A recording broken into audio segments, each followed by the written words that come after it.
The road to recovery after this COVID-19 challenge is going to be a difficult one, and I'm here with Jeremy Malloy.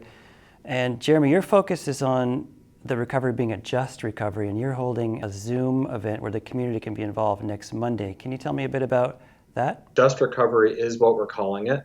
A lot of people are really anxious, I think, and hungry to imagine what might be next, what might be a life beyond the current, not only COVID-19 crisis, but the accompanying economic crisis.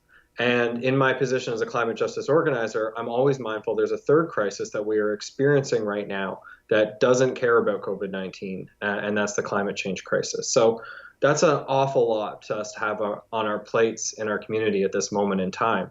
So what I'm hoping to do with this teach-in is give us an opportunity to come together and connect and start learning about and imagining what a just recovery might be. A recovery that doesn't just get us back to normal, but builds a better community, a better Canada, and hopefully a better planet. So talk to me more about this just recovery and what people can learn at this teach-in. Across Canada, a lot of different organizations have been spending the last couple of months kind of imagining what a just recovery might look like.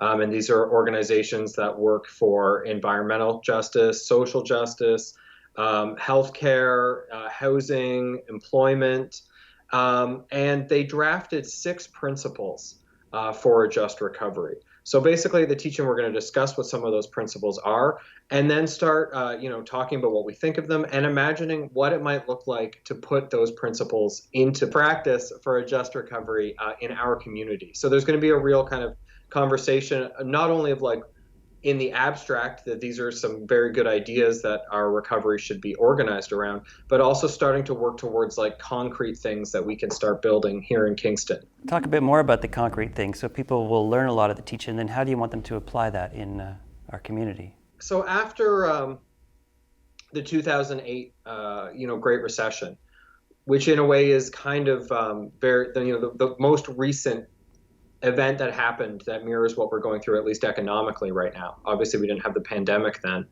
A lot of the response to get things going again was just to put money into the hands of the people that governments thought could restart the economy most quickly. So the big actors, the largest corporations and the largest banks.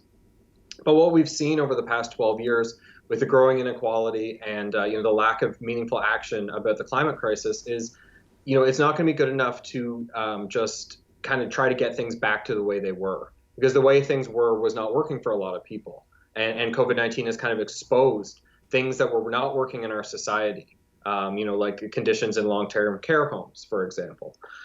So what people are going to be encouraged to do is imagine a recovery that helps us build back better. And so what are some concrete things in our community that we can work to improve in terms of housing? And obviously housing and homelessness is on the mind of a lot of people right now in our community with the ongoing encampment at Bell Park. Transit, how can we have a transit system that's more equitable, but also like helps move us away from a car-driven society towards a transit society? And again, this is something that we're thinking of as the city moves forward with Quiet Streets programs to recover from the pandemic. Resilience.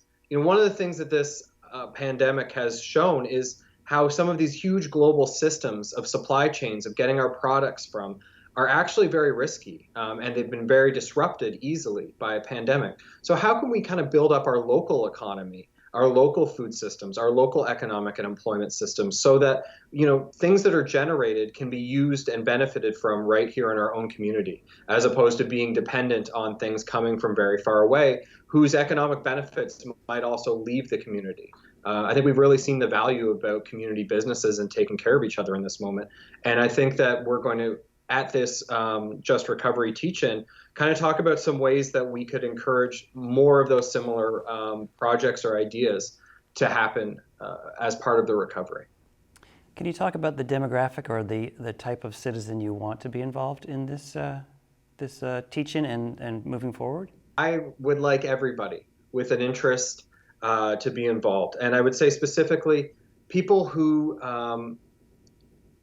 want the future to be better, who have been maybe sitting at home over the past couple months, there's a lot of things that we're accustomed to doing that we haven't been able to do. We haven't been able to go out and connect with each other. We haven't been able to see or be close with friends and family. We haven't been able to do things that we do for fun. And there's a lot of people who might feel sidelined right now and feel like they can't contribute in the ways they normally would. Maybe they're out of work. And I want to say, if you have energy and ideas that you want to contribute towards making our city and our community and our country something that takes care of everybody and that works for everyone and that will pass on a beautiful, livable planet for children and grandchildren, then you should definitely come out, because this is going to be a place with like-minded people and good energy and ideas, and hopefully the potential to work together on some meaningful things.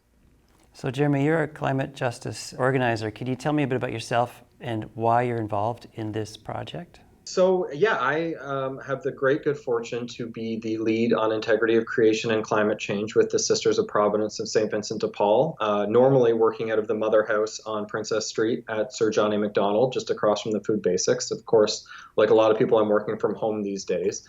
And in my role, the sisters have empowered me to support what other citizens and other groups do locally around climate action, and to work with the city on its own climate initiatives and the city's climate goals, which are ambitious and which we need to reach. And but also help kind of seed and generate some new projects happening in our community.